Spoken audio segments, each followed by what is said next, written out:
여러분, 열정하면 떠오르는 인물들이 각자 있으시죠?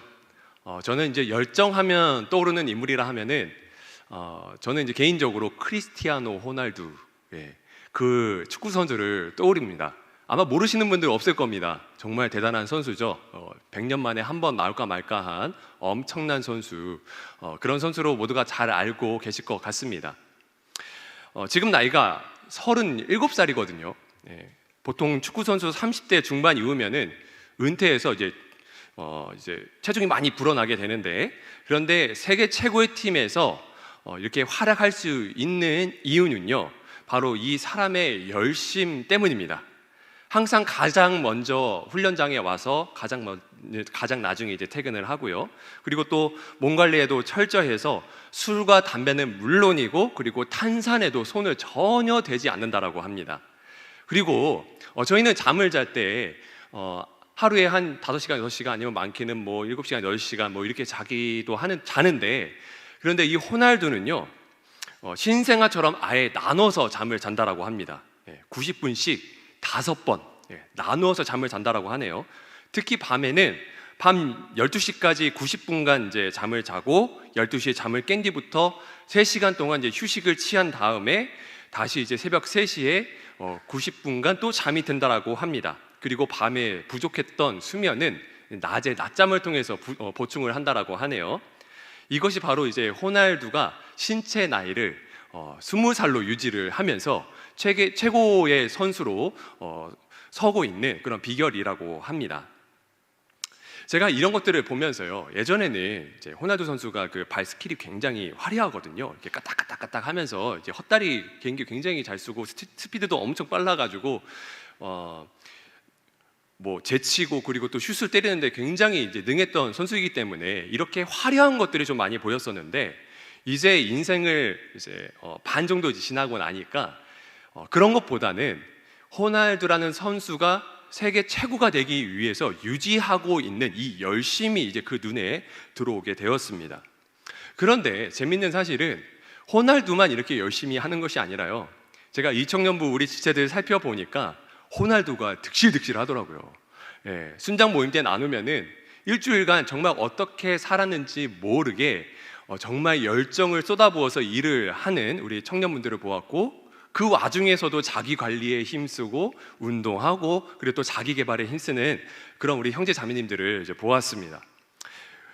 그리고 또 이제 작년 성도분들도 마찬가지인데요. 이제 가끔 이제 만나 뵈면요, 사실 사회에서 올라갈 만큼 굉장히 높게 올라가신 분이시거든요. 그런데 끊임없이 자기 개발을 위해서 정진하고, 그리고 매일 아침 막 새벽기도 나와서 기도하시고, 전 세계로 막 돌아다니시면서 여러 가지 일들을 감당하심에도 불구하고 열정을 가지고 열심히 사시는 모습을 보았습니다.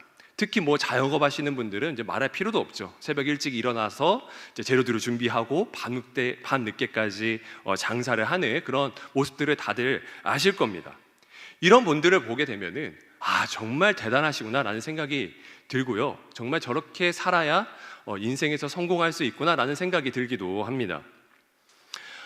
여러분, 이 사람에게 주신 하나님의 축복 중에 하나가 바로 이 열심이라고 생각을 합니다. 땀 흘려 씨를 뿌렸을 때에 기쁨으로 그 모든 것들을 거두게끔 하나님께서 이 세상을 정말 아름답게 창조하셨거든요. 그래서 어느 누구든지 정말 열심히 살게 되면은 그 열매를 맺을 수 있게 하나님께서 그렇게 만들어 놓으셨습니다. 그리고 근데 오늘 말씀을 보게 되면요, 열심히 사는 것도 정말 중요하다.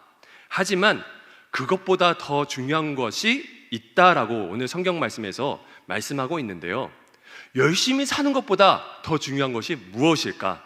그리고 하나님은 그 가치를 무엇이라 말하실까? 우리가 계속 지금 로마서를 보고 있는데요, 복음에 대한 내용을 살펴보고 있죠. 오늘 하나님께서 이 열심보다 중요한 것이 무엇인지 우리 함께 말씀을 나누도록 하겠습니다. 오늘 바울 사도는 이스라엘의 열심을 언급을 합니다. 이스라엘 백성들이 어떤 열심이 있었느냐, 바로 종교적 이제 열심이 있었다라고 하는 거죠.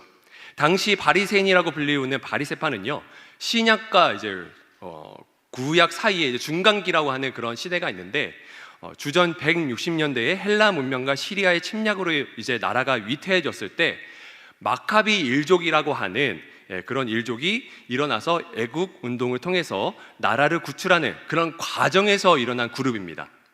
그러니까 독립운동을 통해서 일어난 이제 신앙운동이라고 하는 거죠. 이들은 하시딤이라 불리우는 경건을 중요시했고 거룩한 생활을 기본으로 삼았습니다. 그래서 그것을 통해서 율법과 계명을 열심히 지키며 살아가려 하는 그런 사람들이었죠. 이렇게 살고자 하는 것에 앞장선 사람이 바로 락비아 서기 집단이었던 바리새파였습니다. 온 백성들도 이러한 스승들의 뒤를 쫓아서 율법을 지키면서 열심히 살아갔고요. 율법을 지키고 그리고 예배를 열심히 드리는 것이 자신의 나라가 로마의 압제로부터 독립할 수 있는 길임을 믿고 있었기 때문에 그렇게 오히려 더 율법을 따르려 노력을 하며 살아갔습니다. 그리고 오늘 말씀을 적은 이 바울 사도도요, 이 바리새파로서 굉장히 율법을 잘 지키며 살아갔던 사람이었죠. 갈라디아서 1장 13절과 14절 말씀인데요, 내가 이전에 유대교에 있을 때에 행한 일을 너희가 들었거니와 하나님의 교회를 심히 박해하여 멸하고 내가 내 종족 중 여러 영갑자보다 유대교를 지나치게 믿어 내 조상의 전통에 대하여 더욱 열심히 있었으나 라고 말하고 있습니다. 예전에 바울이 사울이었던 것은 다들 아실 겁니다. 그렇죠? 사울이었던 시절에 바리새파 중에서도 가장 뛰어난 석학 가말리엘이라고 하는 그런 이제 교수님이죠. 교수님 밑에서 열심히 이제 공부를 했었던 수석 제자였습니다. 그리고 얼마나 열심히 뛰어난지 예수님 믿는 사람들을 전부 유대교의 적으로 간주를 하고 잡아 죽이고 넘기기도 했었던, 굉장히 이 유대교에 열심히 있었던, 그리고 나라를 사랑한 그런 사람이었다라고 하는 거죠. 그야말로 유대인으로서 최고의 자기 관리를 했던 사람이 이 바울이라고 하는 사람이었다고 하는 겁니다. 그런데 사울이었던 시절 그는 그 열심보다 더 중요한 것이 있다라는 사실을 몰랐죠. 하지만 다메섹 도상에서 예수님을 만나고 나서야 자신이 믿고 있는 것보다, 내가 믿고 있던 것보다 더 중요한 것이 분명히 있었구나, 내가 진리를 진짜 몰랐구나 라는 것을 알게 되죠. 그리고 나서 예수님을 제대로 믿게 되고 그리고 복음을 전하면서 오늘의 말씀을 적게 된 겁니다. 사도 바울이 이야기하는 그 열심보다 더 중요한 것은 무엇인가 하니 바로 바른 지식입니다. 자, 2절 말씀 모두 함께 읽도록 하겠습니다. 시작. 내가 증언하노니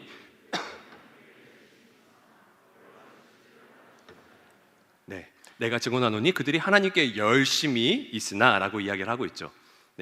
바울 사도는요, 여기서 이스라엘 백성들에게 지적을 하고 있는 겁니다. 그리고 또 당시에 로마에 있었던 그 그리스도인들에게 지적을 하고 있는 거예요. 예전에 내가 가졌던 열심처럼 너희도 열심히 살아가고 있었어. 너희가 가진 열심은 정말 인정할 만한데 그것은 진리가 아니야 라고 이야기를 하고 있는 거죠. 호날두가 하는 열심도 필요하고 이스라엘 백성들이 했었던 이 종교적 열심도 참 좋아 보입니다. 하지만 바울 사도가 강조하고 있는 것은 열심과 진리는 다른 문제라고 하는 겁니다. 진리를 모르고서는 이 열심의 방향이 어긋날 수 있다고 하는 거예요. 자신의 열정처럼 이 진리를 알지 못하고서는 삶의 방향과 목적 자체가 달라질 수 있다고 하는 겁니다.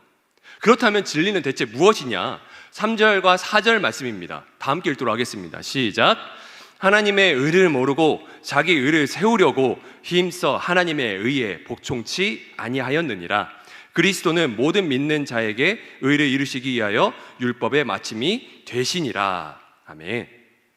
여기서 그리스도는 율법의 마침이 되셨다라고 하는데 이것은 율법의 시대를 끝낸다라고 하는 그런 의미가 전혀 아닙니다. 예수님께서 율법이 지향하는 그 목적 자체가 되셨다라고 이야기를 하고 있는 겁니다. 그러니까 율법은 결국 그리스도를 향한 하나의 과정이 되는 것이지 그것 자체가 목적이 될 수 없다라고 하는 거예요. 그런데 우리가 잘 알고 있는 대로 어떻게 했느냐? 유대인들이 이 율법들을 정말 잘 지켜서 자신의 구원을 이루려고 했던 것이죠. 그리고 자신의 죽음의 문제를 해결하려 했고 율법을 또 잘 지켜서 나라의 구원을 이루려 했고 하나님께 축복을 받고자 했다라고 하는 겁니다. 그런데 그것이 진리가 아니라고 하는 거예요. 오직 예수 그리스도를 믿음을 통해서만 온전한 진리에 이를 수 있고 진정한 축복을 받을 수 있는, 진정한 자유를 누릴 수 있는 그런 길에 들어서게 된다라고 하는 겁니다. 인간이 스스로 자기가 율법을 지켜서 의롭다함을 얻을 수 있었다라고 하면은 예수님은 이 땅 가운데 오시지 않아도 된다라는 말과 같은 겁니다. 5절 말씀에 모세가 기록하되 율법으로 말미암는 의를 행하는 사람은 그 의로 살리라 하였거냐라고 이제 말씀하고 있습니다. 그러니까 내가 스스로 착하게 살아서 구원 받아보겠다라고 이제 하는 사람은 결국 하나님의 율법을 스스로 다 지켜야 산다라고 하는 거죠. 그래서 야고보서 2장 10절에서 이제 야고보 사도도 이렇게 이야기를 합니다. 누구든지 온 율법을 지키다가 그 하나를 범하면 모두 범한 자가 되나니, 결국 착하게 사는 것으로만 구원을 얻으려고 이제 하면은, 또한 열정으로 사는 것으로 삶의 의미를 찾는다라고 하면은 결국 스스로 인생의 난 코스로 진입을 하게 되는 거예요. 우리가 어떻게 선한 것을 다 지킬 수 있겠습니까? 나의 의지, 나의 잠, 아니면 내가 눈 뜨고, 아니면 내가 먹는 것, 내 스스로 통제할 수 있는 것이 아무것도 없잖아요.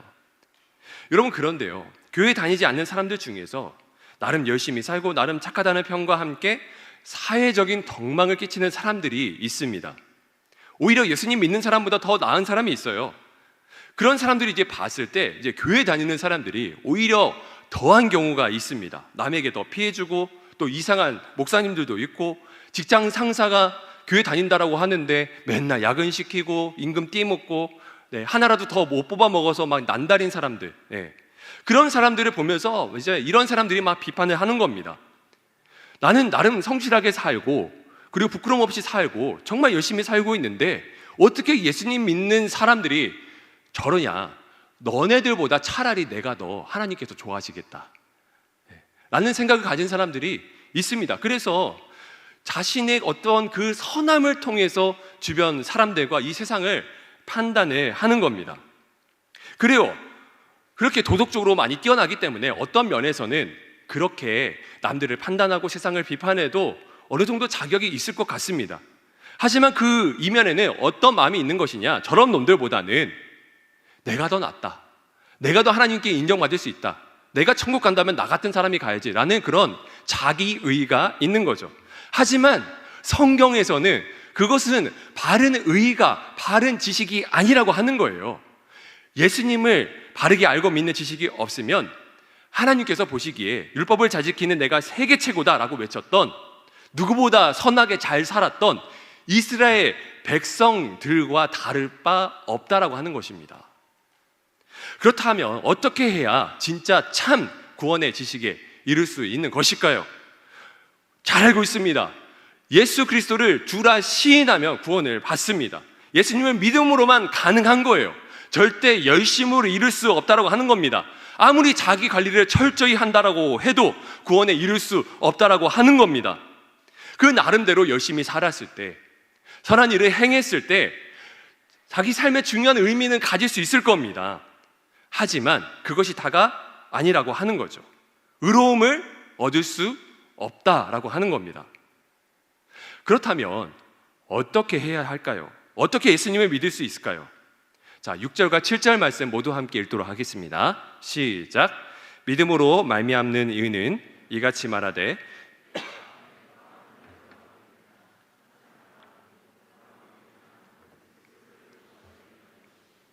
혹은 누가 무저갱에 내려가겠느냐 하지 말라 하니 내려가겠느냐 함은 그리스도를 죽은 자 가운데서 모셔 올리려는 것이라.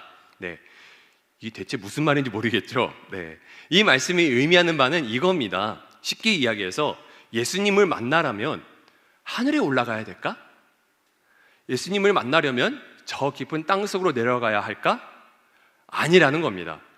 이미 예수님은 이 땅 가운데 오셨다라고 이야기를 하고 있는 겁니다. 그리고 로마서 10장 8절 말씀에 그러면 무엇을 말하느냐? 말씀이 내게 가까워 내 입에 있으며 내 마음에 있다 하였으니 곧 우리가 전파하는 믿음의 말씀이라 라고 이제 말씀하고 있는데요, 주님께서는 하나님의 말씀을 사도들을 통해서 많은 사람들에게, 그리고 우리에게 예수님을 소개했죠.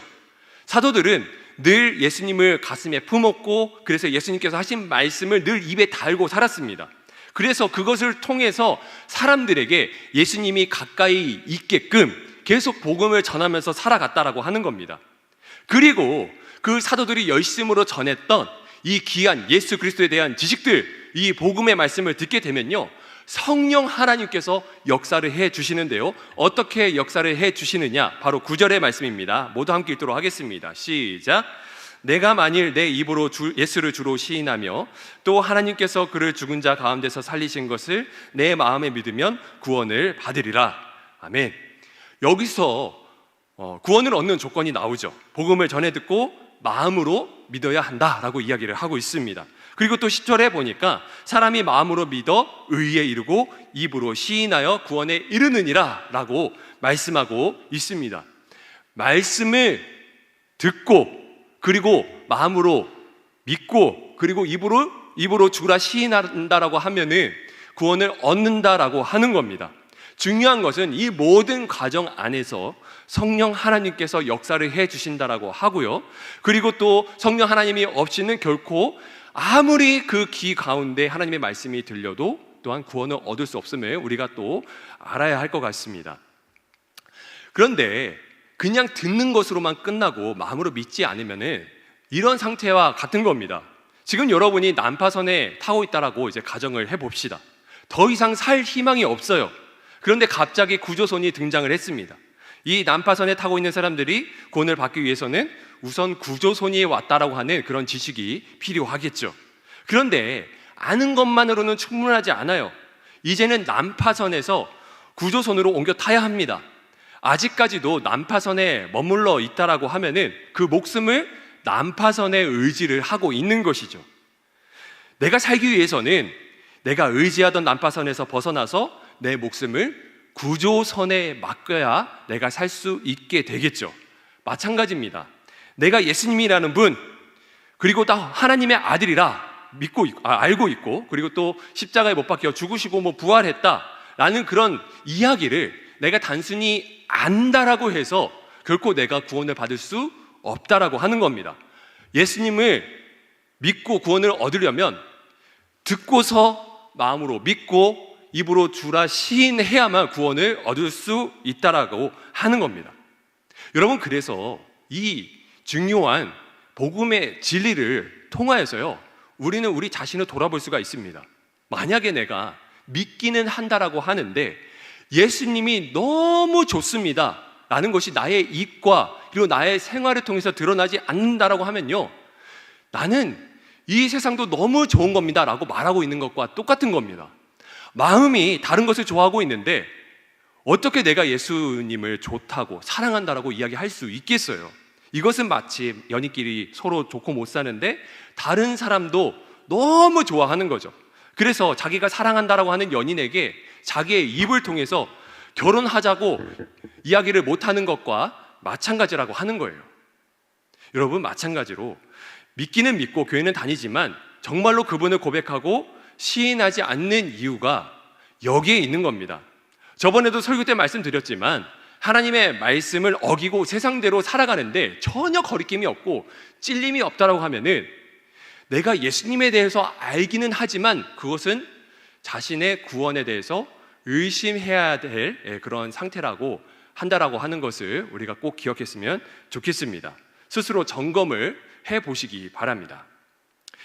그리고 이것이 중요합니다. 사실 이 말씀을 위해서 열심히 빌드업 해왔습니다.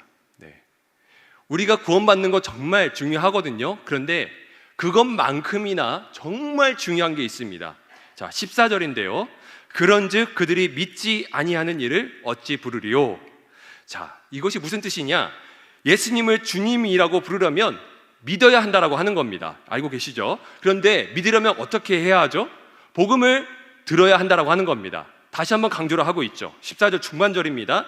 듣지도 못한 일을 어찌 믿으리요? 라고 이야기를 하고 있습니다. 그리고 또 17절 말씀에서도 이제 똑같은 이야기를 하고 있어요. 그러므로 믿음은 들음에서 나며 들음은 그리스도의 말씀으로 말미암았느니라.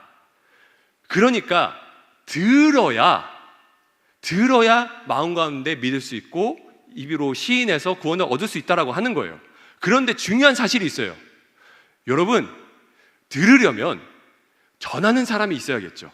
그래서 14절 하반절에 뭐라고 이야기를 하고 있느냐? 14절 하반절입니다. 전파하는 자가 없이 어찌 들으리요? 라고 이야기를 하고 있어요. 여러분들이 지금 이 자리에 앉아 있는 이유가 어떻게 앉아 있는 거예요? 누군가가, 친구가, 가족이 나에게 복음을 전해줬기 때문에 내가 이 자리에 있는 거 아니겠습니까? 그렇죠? 내가 누군가가 전한 그 복음이 있었기 때문에 내 귀로 듣고 그리고 마음으로 믿고 그리고 입으로 예수 그리스도를 주라 시인할 수 있는 그런 은혜를 얻었다라고 하는 겁니다. 그래서 여러분, 성경은 이 마지막 이 14절 이제 후반절 부분에서 우리에게 도전하고 있는 거예요. 너희가 예수 그리스도를 믿었지? 그런데 이제 너희가 또한 그렇게 전하는 삶을 살아가야 한다라고 이야기를 하고 있는 것입니다. 그런데 여러분, 복음을 전하세요 라고 그 이야기를 들으면 여러분의 마음 가운데 어떤 생각이 드십니까? 좀 부담되지 않으세요? 전도를 하고 싶기는 한데 왠지 좀 힘들다라는 그런 느낌이 그 마음 가운데 있잖아요. 그래서 여러분들께 질문을 하나 드리도록 하겠습니다. 여러분, 요즘 하나님의 말씀, 이 귀한 복음을 전하기가 쉬우신가요? 쉬운가요? 어렵지 않나요? 코로나 지나면서 신천지에 대한 어떤 이미지와 그리고 그릇된 교회들 때문에 교회에 대한 이미지가 굉장히 안 좋아졌습니다. 그죠? 교회에 대한 적대감이 굉장히 심한 그런 상황이고요. 그리고 다들 아시다시피 지금 포스트 모더니즘이기 때문에 자기가 가진 생각을 인정받고자 하잖아요. 그래서 무언가 진리를 강요한다라고 하면은 다들 싫어하는 그런 상황입니다. 너는 너 신앙 지켜. 나는 그냥 내 마음대로 살아갈래. 나 그냥 무교가 좋아. 내 마음대로 살아가고 싶어. 라고 이야기하는 그런 사람들을 보면서 그 마음 가운데 복음이라고 하는 것에, 그 복음을 전한다라고 하는 것에 약간 좀 무겁고 부담스러운 그런 마음이 들지 않느냐라고 하는 겁니다.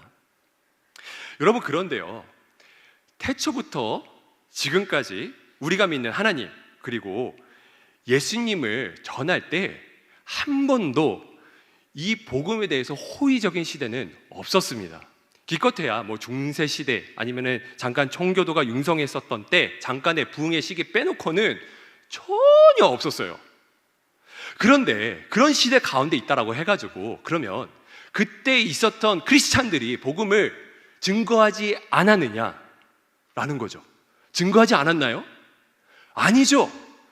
오히려 시대가 탁하고 어려우면 더 어려울수록 복음을 더 크게 증거하고 오히려 더 그 어려움을 통해서 하나님의 영광을 드러냈던 믿음의 선진들이 있습니다. 그렇다면 여러분, 세상이 우리를 싫어한다라고 해서, 미워한다라고 해서 우리가 입을 아예 그냥 싹 다물고 있어야 될까요? 그리고 또 어떤 사람은 교회 안에서 이런 말을 하는 사람도 있어요. 전도를 없애야 된대요. 이제 전도의 시대는 끝났대요. 그냥 우리의 삶을 통해서 그냥 잘하는 것만 보여주면 된대요. 그게 맞을까요? 이런 분들이 이렇게 이야기를 하는 겁니다. 저는 사람들이 원하는 것을 강요하고 싶지 않아요. 저는 내성적인 사람이라 논쟁도 하기 어렵습니다. 되도록 갈등을 피하고 싶습니다. 관계가 어색해지는 게 너무 싫습니다. 그래서 전도는 저에게 맞지 않습니다. 전도를 하지 않는 것에 대해서 내가 정말 많은 죄책감은 들고 있지만 제 성향과 맞지 않아서 전도를 하기 어렵습니다. 이런 생각을 가진 사람은 전도를 세일즈 한다고 이제 생각을 하고 있는 것과 마찬가지라고 생각을 합니다. 세일즈맨이 뭐예요? 자기에게 이득이 되는 것만 하는 사람이 세일즈맨 아닙니까? 그렇죠? 이득이 되지 않으면은 아예 세일즈 대상으로 삼지 않잖아요. 그런데 우리는 세일즈맨이 아니죠. 우리는 누굽니까? 하나님의 종 아닙니까? 주님께서 부르신 선교사가 아닙니까? 예수 그리스도의 피 복음을 들고 살아가는, 입으로 그리스도를 주라 시인한 그런 사람들 아닙니까? 그런데 복음을 전하는 게 왜 부담스러울까요? 여러분, 예수님은 어떻게 믿게 된다고요? 들음에서 난다라고 했잖아요. 그렇다면 선교사인 우리의 입을 싹 닫는 게 아니라 이제 열어야죠. 여러분, 무엇을 주저하십니까? 내게 복음의 능력이 없어 보이나요? 내가 복음을 전했을 때 저 사람이 변화될 것 같지 않나요? 여러분, 내 친구가 나를 거절하고 미워할까 봐 걱정되세요? 아니면은 내 친구가 지옥 갈까 봐 걱정되세요? 우리가 흔히 하는 기도 있죠. 하나님 나라의 복음이 전파되기를 간절히 소망합니다. 확장되게 하여 주시옵소서. 예. 하나님의 나라가 임하고 확장되려면 어떻게 해야 돼요? 하나님의 복음을 들려줘야죠. 그죠? 내가 전해야 하나님의 나라가 확장되는 거죠. 그런데 이렇게 만약에 하나님의 나라가 확장되게 해달라고, 임하게 해달라고 기도를 하면서 복음을 전하지 않는 사람들은 이런 마음이 있는 거예요. 하나님, 나는 복음을 전하는 게 너무 부담스럽습니다. 아니, 바빠서, 아니면은 주변 상황 때문에, 아까 이야기한 어떤 성격 때문에 너무 힘듭니다. 대신 나는 기도로 대신하겠습니다. 나 대신 딴 사람 보내주세요. 그 사람이 복음을 전할 텐데 그 사람을 통해서 하나님 영광 받으시고요, 그 사람 통해서 교회 부흥되게 해주시고요, 하나님의 뜻을 이뤄가 주십시오. 그런데 저는 여기서 기도만 하겠습니다 라는 마음을 가진 사람들이죠. 주님, 나를 보내셔서, 나를 써주셔서, 우리가 그렇게 찬양하고 기도했을 때에는요, 주님, 내가 가겠습니다. 내가 여기 있습니다. 나를 사용하여 주옵소서. 나에게 능력이 없으나 주 예수 그리스도의 능력이 크시니 나는 할 수 있습니다 라고 고백한 것과 다르지 않잖아요. 그런데 그런 의미가 아니라 오히려 나의 삶은 완전히 다르게 살고 있다라고 하는 겁니다. 여호수아와 갈렙을 그래서 기억해야겠죠. 너무나 잘 알고 있죠. 가데스 바네아라고 하는 광야에서 모든 이스라엘 백성들이 그 땅의 거민들이 너무나 크고 강대해서 우리는 메뚜기와도 같다라고 이야기를 하면서 우리는 여기서 다 죽게 되었다, 다시 돌아가자라고 이야기를 했는데, 그때 여호수아와 갈렙이 뭐라고 이야기합니까? 저들은 작다, 하나님께서 승리를 주실 것이다, 믿음으로 나아가자라고. 거기서 단 2명만 믿음으로 하나님을 바라보지 않습니까? 여러분, 교회 안에서도요, 전도를 하지 말자, 아니면 노방전도 하지 말자, 뭐 선포하는 전도 하지 말자, 그러신 분들이 있어요. 물론 전도의 방법에는 다양한 방법이 있기 때문에 인정합니다. 그런데 그렇다고 해서 그 전도의 방법이 잘못되었다라고 말하는 것은 정말 잘못된 일이라고 생각을 합니다. 어쨌든 우리가 복음을 또 이제 증거해야 하는데, 그럼 또 이제 우리는 이런 핑계 댈 수 있잖아요. 저는 전도 훈련을 받지 못했어요. 뭔가 좀 전도 훈련이 열렸으면 좋겠는데 거기서 등록하지 못해서, 훈련을 제대로 받지 못해서, 그래서 이제 복음을 조리 있게 좀 말하기가 힘이 듭니다 라는 그런 이유로 되실 수도 있습니다. 그런데 여러분, 이미 우리가 전에 듣고 묵상한, 그리고 그렇게 많이 노래한 그 찬양을 통해서 이미 우리는 예수님이 누구신지 알고 있어요. 그것을 전하면 되는 겁니다. 주 예수 그리스도를 믿으라, 그리하면 너와 내 집에 구원을 얻으리라. 다 알고 계시잖아요. 예수님이 사랑이시고 우리의 아픔을 치료하신다는 사실 다 알고 계시잖아요. 세상이 없어질 것보다 예수님이 더 존귀하시다라고 하는 사실을 다 알고 있잖아요. 예수님께서 불쌍하고 정말 보잘것없는 나를 불쌍히 여기셔서 구원해 주셨다는 사실을 내가 알고 있잖아요. 그리고 그 예수님께서 그와 같이 내 옆에 있는 주변의 모든 사람들을 그렇게 사랑하고 또 구원해 주실 수 있는 능력이 있다는 것을 알고 있잖아요. 이것을 전하면 되잖아요. 이것을. 조리 있는 말이 필요합니까? 필요하겠죠. 그런데 우리가 기억해야 될 게 있는데요, 여러분들 잘 아시는 팀 켈러 목사님이 리디머 처치에서 뉴욕에서 한복판에서 무신론자와의 이제 대화를 계속 하고 계십니다. 논쟁을 막 계속 하세요. 철학적으로 반박을 하시기도 하고, 그 사람들이 알고 있는 언어를 통해서 이제 복음을 증거하려고 하십니다. 그런데 그러면 무신론자들이 그렇게 똑똑하고 복음에 대해서 가장 변증을 잘하시는 팀 켈러 목사님과 대화를 했을 때 모두가 다 예수님 믿을까요? 아니거든요. 생각보다 그렇게 많은 사람이 예수님을 믿지 않아요. 변증이 정말 중요한 하나의 복음의 도구이지만, 하지만 그 복음이 들어가서 그 마음가짐에서 꽃을 피우고 구원에 이르게 하는 것은 사람의 이성과 화려한 언변술이 아니에요. 오직 주 예수 그리스도께서 보내신 성령 하나님으로만 말미암아 반드시 복음이 증거된다라고 하는 사실을 여러분 믿으시기 바랍니다. 이것을 믿고 자신의 능력을 내려놓고 복음에 대한 열정으로 살아가는 그 사람을 통해서 하나님께서 역사를 해 주시는 것입니다. 단지 내가 용기가 없어서 거절당한 아픔 때문에 전하지 않는 것은 아닌지요.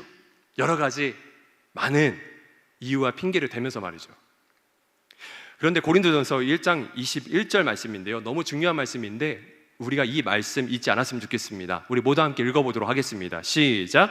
하나님의 지혜에 있어서는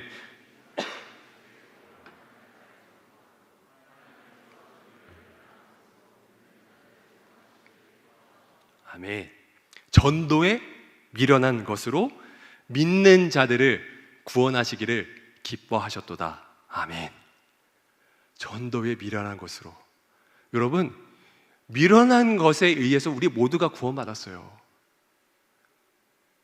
예수님께서 구주가 되신다라고 하는 사실을 세상 사람들이 어느 누가 믿겠습니까? 이런 허무맹랑한 이야기를, 초비현실주의적인 이야기를 누가 믿겠습니까? 그런데 내가 어떻게 믿게 되었어요? 성령 하나님이 아니고서는 이거는 설명이 되지 않는다라고 하는 거예요. 여러분, 바울은요, 미련하게 복음을 전하다가 돌로 쳐 죽을 뻔도 하고 뱀에게도 물리고 배가 난파되기도 하는 위험을 겪고도 그래도 복음을 전했어요. 무식한 방법으로. 그냥 걸어 다니면서 마차 타고 가고, 그 다음에 배 타고 가고, 그냥 사람들 그냥 무작정 찾아가가지고 광장에서 막 전포하고 설교하고, 그러다가 미움받아가지고 죽을 뻔하고. 얼마나 미련한 짓입니까? 그런데 우리가 전도를 한다라고 하면은 사실 바울에 비하면 얼마나 쉬워요, 그죠? 그냥 내 친구한테 한번 교회 가보지 않을래? 예수님 믿어보지 않을래? 할 수 있잖아요, 그죠? 근데 이 한마디가 정말 어렵다라고 생각한다라고 하면은 믿음의 선진들을 나중에 천국에서 어떻게 볼 낯짝이 있겠습니까? 여러분, 그리고요, 이렇게 아무리 강조를 해도 그래도 말씀을 전하는 것은 너무 어려워 라고 생각하실 것 같아요. 그 이유는 내가 하려고 하기 때문입니다. 사도행전 2장에 보면요, 백신문도의 사람들이 마가의 다락방에서 기도를 하고 성령을 받아요. 그리고 그들이 가장 먼저 한 게 뭔지 아시죠? 전도였어요. 성령 충만을 받아서 기도를 한 다음에 가장 먼저 한 게 전도라고요. 잡혀갈까봐 웅크려 있으면서 조심히 살았던 그들이 성령을 받으니까 담대해져서 폭발적인 그 성령의 능력을 가지고서 밖에 나가서 놀랍게 복음을 증거해요. 베드로가 그 학문 없던 범인이, 어부가 담대하게 그 말씀을 전하니까 여자와 아이까지 합쳐서 10,000명이 넘는 사람들이 예수님을 믿게 되었습니다. 여러분, 전도를 할 수 없다고 생각하신다면, 부족하다고 생각하신다면 우리가 가장 먼저 해야 될 것은 기도죠. 기도를 하면서 성령 하나님, 내가 전도하기를 원합니다 라고 먼저 구하는 게 우선이라고 하는 거예요. 그렇게 된다면 하나님께서 나와 함께 일하심을 경험하게 해 주시죠. 하나님께서는 나와 동행해 주셔서 나를 통해 일하시기를 원하시기 때문입니다. 그러면 하나님께서 그분의 마음을 나에게 주시기 시작하십니다. 스타벅스 세대를 위한 전도라는 책에서 이런 예화가 나오더라고요. 읽어드리겠습니다. 바하마 출신의 이레이라고 하는 친구가 있습니다. 하나님께서 폐쇄적인 삶을 사는 한 여자를 향한 마음을 이 이레이라고 하는 자매에게 주셨대요. 이레이는 출근할 때마다 이 여자가 창가에 서 있는 것을 보곤 했습니다. 그래서 이레이는 이 안타까운 여인에게 날마다 손을 이렇게 흔들어 줬다고 합니다. 처음에 그 여자는 저 뭐야? 라고 하면서 그냥 돌아섰대요. 하지만 얼마 후부터 그 여자도 손을 흔들어 답하기 시작했다라고 하는 겁니다.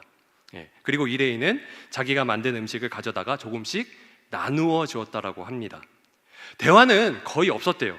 그리고 시간이 흘렀을까요? 드디어 어느 날 아침에 이레이에게 성령 하나님께서 이제 때가 되었다, 가서 복음을 증거해 해라라고 하는 그런 마음을 주시는 것을 느꼈다라고 합니다. 그래서 문을 두드렸고 그 여자가 문을 열었을 때 일에 있는 그녀에게 오늘 아침 하나님께서 그녀를 사랑하심을 알기를 바라시며 그녀의 고통과 외로움을 보셨고 그녀의 삶 속에 들어와 그것을 변화시키려 한다라고 이제 말했다라고 합니다. 그러자 갑자기 이 싸늘하고 불친절하던 여자가 울음을 터뜨렸고 마음이 녹는 것을 경험했다라는 것을 경험했다라고 합니다. 그리고 자신의 삶을 하나님께 드렸다라고 하는 그런 예화가 그 책에 나와 있더라고요. 여러분, 마태복음 5장 16절에 보면요 이런 말씀이 나와 있습니다. 모두 함께 읽도록 하겠습니다. 시작. 이같이 너희 빛이 사람 앞에 비치게 하여 그들로 너희 착한 행실을 보고 하늘에 계신 너희 아버지께 영광을 돌리게 하라 라고 이제 말씀을 하셨습니다. 너희의 착한 행실을 보고, 이게 포인트겠죠. 이렇게 여러분 주님과 함께 착한 행실을 하며 살아가도록 성령 하나님께서 늘 나와 동행해 주시고 그리고 어떤 특정한 대상을 향하여서 신호를 주고 계심을 모두가 경험했으면 좋겠습니다. 그래서 여러분 기도를 하셔야 됩니다. 예수님, 주님께서 나를 통하여서 일을 시작할 곳은 어디입니까? 주님, 저를 이끌어 주십시오. 제가 말을 걸고 돌보아 주고 기도해 주기를 바라는 사람이 있습니까? 하나님의 그 회복이 아픔이 있는 사람에게 전달되기를 원하실 때 어떤 사람에게 그것을 전달되기를 원하십니까? 라는 기도를 우리가 날마다 올려드려야 된다고 하는 거예요. 그래서 여러분, 늘 길을 걸어 다니실 때, 지하철 탈 때, 버스를 탈 때, 그리고 가정에서, 직장에서, 커피숍에서 늘 사람들을 바라보면서 하나님께 귀를 기울이는 습관을 가지시기 바랍니다. 네. 그래서 그곳에서 기도를 하는 거예요. 하나님, 이곳이 원래 내가 이제 항상 가던 곳이지만, 일상적인 곳이지만 내가 이렇게 하나님께 구하고 기도함을 통해서 이 현장이 복음의 현장으로 바뀌어지기를 소망합니다. 이렇게 기도를 하기를 소망합니다. 여러분, 제가 앞에 있는 그 스타벅스, 법도타운 스타벅스에 자주 갔거든요. 지금은 이음센터 그 이음 카페가 있어서 많이 가지는 못하는데 스타벅스 갔을 때 아내도 이제 같이 갔었어요. 이제 어느 날 항상 가던 곳이었는데 계속 많이 봤었던 아르바이트를 하는 한 자매에게 하나님께서 제게 이제 도전을 주시는 것을 느꼈습니다. 그런데 저만 그런 게 아니고요. 신기한 것은요, 같이 갔던 제 아내에게도 그런 도전을 주셨었어요. 아내가 그래서 그 아르바이트생에게 먼저 이야기를 꺼냈습니다. 그리고 저도 이제 이야기를 걸었죠. 많이 힘드시죠? 스타벅스 알바생들 많이 힘들다라고 하는데 참 고생이 많아요 라고 이야기를 하자, 정말 죽겠어요, 너무 힘들어요 라고 이제 바로 대답을 하더라고요. 그리고 나서 이런저런 대화가 이어졌고, 신기하게도 그분이 우리 오피스텔, 제가 사는 곳에 똑같은 동에 살고 있다라고 하는 그런 놀라운 그러한 것을 이제 발견을 하게 되었습니다. 그래서 이제 그 자매도 굉장히 신기해 하더라고요. 아내가 그 자매에게 힘내라고 이제 작은 선물 같은 것도 이제 줬었고 격려를 하고 교회에 나와 보시라라고 이제 또 이야기도 했었습니다. 나중에 그 자매가 고맙다고 귤 한 박스를 또 이제 선물을 해주더라고요. 그래서 저는 더 용기를 한 번 더 내보았습니다. 저는 더 사랑의 교회 목사인데요, 많이 힘드시고 어려우시죠? 한번 예수님 믿어보세요. 이번에 행복축제가 있는데 한번 나와보시기를 바랍니다. 그래서 당시 2019년도에 해피플라이트라고 하는 제목으로 이청년부에서 행복축제 진행했었는데 되게 이쁜 티켓이거든요. 그것을 이제 전해 드렸죠. 꼭 가겠습니다, 꼭 가겠습니다 했는데 결국 오지는 않았어요. 참 안타깝기는 한데, 그런데 말씀을 묵상하고 또 이제 준비하다 보니까 그때의 추억이 떠오르는 겁니다. 무언가 나의 일상, 이게 항상 반복되는 이 삶을 특별하게 만들어줄 그런 기도가 필요하겠다라는 생각이 들었습니다. 늘 지나치는 거리, 커피숍, 일터 살아가기 위해서만 있게 되는 공간이 아니라 복음을 전하는 그런 공간, 아까도 말씀드렸지만, 그래서 이렇게 항상 생각하고 살아가게 될 때에 성령 하나님께서 반드시 나를 통해서 도전을 하시는 거죠. 그리고 나의 착한 행실을 통하여서 복음을 증거할 수 있는 그런 길을 열어주심을 믿으시기 바랍니다. 여러분, 이청년부요, 다음 주에 순모임을 안 하고 노방전도를 나갑니다. 네, 2019년도에 한번 나갔었거든요. 이제 코로나 시기가 좀 풀린 것 같아서 이제 행복 축제를 도전 삼아서 이제 나가려 합니다. 여러분, 제가 이청년부 공동체 전체 모임 때도 한번 나눈 이야기인데요. 축복받은 공동체와 저주받은 공동체의 차이는 복음을 증거하느냐 아니면 그냥 가만히 앉아서 예배를 드리느냐의 차이점이라고 저는 생각을 합니다. 왜냐하면 이스라엘 백성들도 자기만 그 복을 누리려고 했을 때, 복음을 흘려보내지 않았을 때 그들에게 이제 하나님의 심판이 임하게 됐었거든요. 그래서 저는 그런 생각이 들었어요. 순모임도 정말 중요하지만 또 이제 그 시간을 통해서 나눔을 하는 것도 너무나 중요하지만 우리가 그 나눔을 통해서 결국에는 가야 되는 위치가 복음을 전해야 하는 그 위치까지 갔으면 좋겠다라는 생각이 들었습니다. 그래서 단순히 그냥 주저만 앉아서 아무런 복음의 행동을 하지 않는다라는 그런 이제 마음이 제 마음을 항상 짓눌렀고 그래서 다음 주에 나가게 되었습니다. 그런데 제가 노방전도를 같이 나가자 해놓고 그 마음 가운데 부담감이 생겼어요. 내가 괜한 짓을 하는 것은 아닐까? 네. 그 이유를 곰곰이 생각해 보니까 아까 제가 이제 설교 때 말씀드린 그 이유 때문이에요. 사람들이 교회에 대해서 전혀 호의적이지가 않아요. 2019년도에 이제 노방전도를 하러 나갔을 때는 그래도 잘 받고, 그리고 어떤 사람은 저에게 이제 말도 붙이기도 하셔가지고 그 자리에서 복음을 증거한 그런 경험도 있었거든요. 그런데 다들 마스크 쓰고 있고, 그리고 또 이제 사람의 손에서 또 손으로 또 전달되는 이 무언가를 좀 꺼림직하게 생각하지 않을까라는 생각이 좀 많이 들기도 했었고요. 그리고 또 어제 순장 모임 때 순장님들이 그러시더라고요. 직장에 출근하는 길에 여호와의 증인과 그리고 신천지 이단들이 그 다음에 도를 아십니까? 그 사람들이 너무 많아가지고 교회에서 무언가를 전해주는 것을 많이 싫어한다라고 이야기를 하는 것을 제가 들었습니다. 그러니까 제가 어제 그 말을 들으면서 너무 부담이 되는 거예요. 지금이라도 하지 말자고 할까? 라는 그런 생각이 막 들었는데, 그런데 그런 말을 들으면서 성령님께서 또 저에게 반대로 도전을 하시는 겁니다. 원호야, 언제 복음을 전하는 게 쉬웠냐? 그러면서 십자가의 길을 걸으시고 말없이 조롱을 막 받으시면서 구원의 길에 이르신, 죽기까지 순종하신 예수님의 모습을 떠오르게 해 주셨습니다. 그러면서 이제 기도를 하게 해주시는데, 그렇습니다. 주님, 이 좋으신 예수님을 나만 알 수 없습니다. 전도지를 1000개 돌려서 한 사람이라도 구원받을 수 있으면, 아니 아예 믿지 못할지라도 저도 예수님처럼 조롱받고 거절받는 은혜를 누리게 해 주십시오. 예수님의 그 삶을 나도 한번 느껴보고 싶습니다 라는 그런 마음을 주시더라고요. 그래서 이청년부 여러분, 다음 주에 전도한다고 이제 빠지지 마시고, 그렇게 막 많이 전도하지는 않아요. 하지만 그 마음 가운데 예수님의 마음을 충분히 품고 전도할 수 있게 우리가 많은 준비를 하고 있습니다. 그래서 함께 나와서 전도했으면 좋겠고요. 우리 1청년부는 그런 2청년부를 위해서 함께 기도로 응원해 주시고 복음의 물결이 퍼져나가기를 함께 응원해 주시면 감사하겠습니다. 이렇게 전도하며 복음을 전하는 자들에게 우리 주님께서 마지막으로 이렇게 말씀하시는데요. 우리 모두 함께 15절 하반절 말씀 읽도록 하겠습니다. 시작. 기록된 바 아름답도다 좋은 소식을 전하는 자들의 발이여 함과 같으니라. 아멘. 복음을 전하는 자, 하나님의 나라를 위해서 헌신하며 살아가는 여러분을 하나님께서 기뻐하십니다. 그리고 그것이 아름답다라고 이야기하십니다.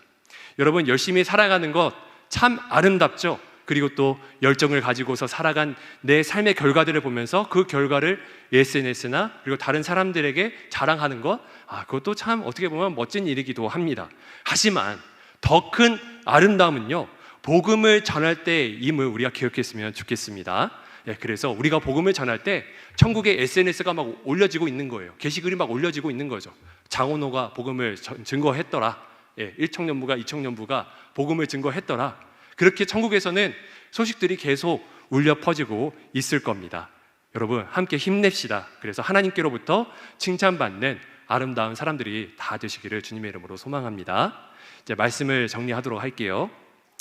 여러분, 오늘 우리 주님께서 보내신 것은 복음을 전하라고 이제 보내주셨습니다. 그래서 우리 주변에 만약 믿지 않는 사람이 한 명이라도 있다라고 하면은 저와 여러분은 그 사람을 위해서 보냄을 받은 겁니다.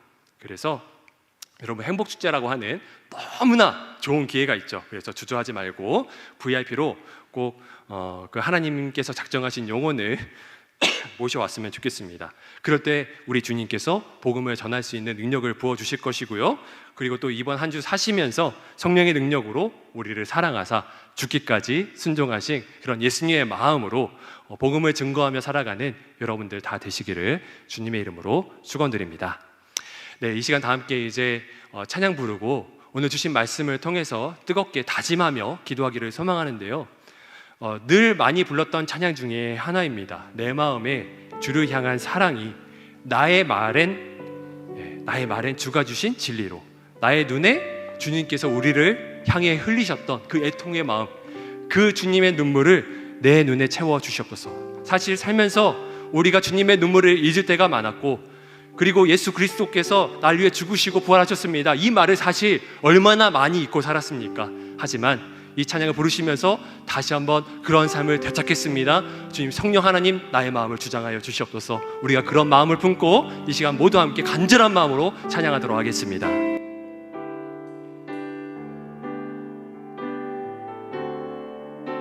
좀만 땡겨서 할게요.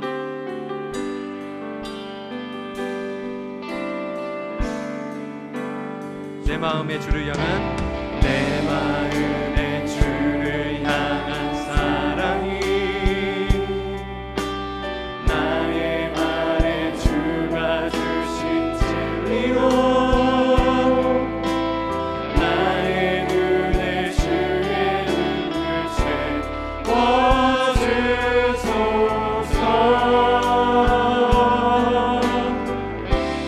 내 입술의 찬양의 향기가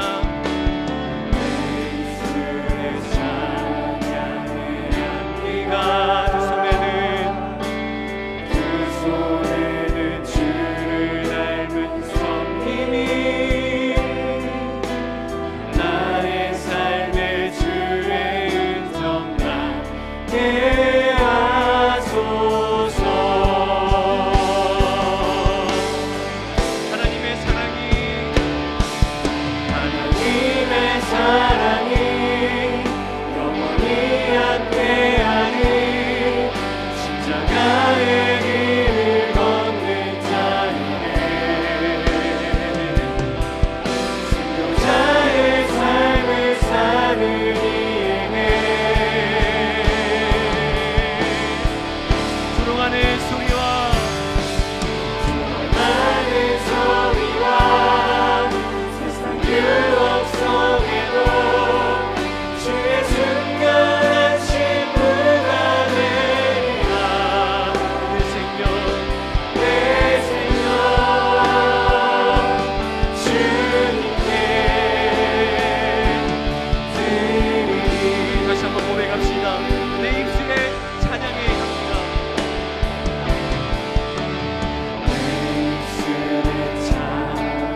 기도합시다. 주님, 세상에 나를 복음을 전할 수 없다라고 말하면서 나를 주춤하게 만들지라도 용기 있고 담대하게 복음을 전할 수 있는 그런 마음이 내게 있게 하여 주시옵소서.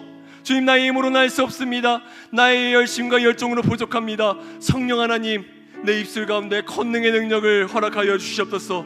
또한 주님의 마음이 향한 곳으로 나의 발걸음이 향하게 하여 주시고, 주님이 예비하신 사람에게 복음의 능력을 전하도록 주님을 향한 사랑으로 불타오르게 하여 주시옵소서. 나의 착한 행실을 통하여서 영광을 올려줄 수 있도록 나의 행실 동안 주님께서 붙잡아 달라고 이 시간 모두 함께 복음을 전하며 살아갈 자신의 삶을 놓고서 동성으로 기도하며 나눠나겠습니다. 기도합니다.